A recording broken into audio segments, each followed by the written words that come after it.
যার অঙ্গ হিসাবে সোমবার সাত সকালেই তিনি বিজেপি নেতাকর্মীদের নিয়ে গাজলের বিভিন্ন এলাকায় গণস্বাক্ষর সংগ্রহ অভিযান চালান।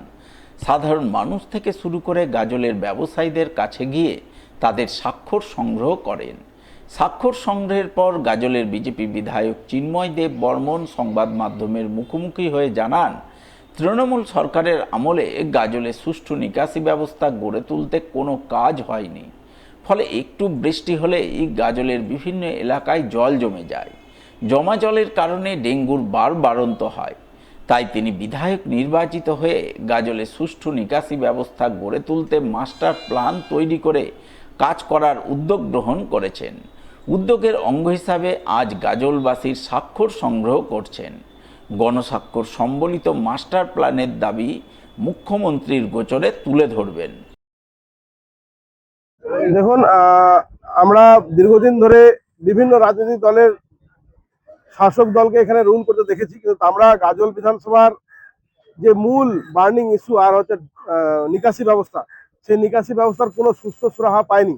যার জন্যই আজকে আমরা ভারতীয় জনতা পার্টির সমস্ত কর্মী সমর্থকদের নিয়ে এবং সাধারণ মানুষকে পাশে নিয়ে আমরা আজকে গাজলের যে প্রাণ কেন্দ্র আমাদের ভিতর বাজার, সেই ভিতর বাজারে আমরা ডেঙ্গু সচেতনতামূলক ভাবে একটা ক্যাম্পেনিং এবং তার সঙ্গে সঙ্গে আমরা একটা গণস্বাক্ষর অভিযানে নেমেছি। কারণ আগামী 12ই জুন মাননীয় মুখ্যমন্ত্রী আর হচ্ছে জেলা সফরে আসছেন, মালদা জেলা সফরে আসছেন।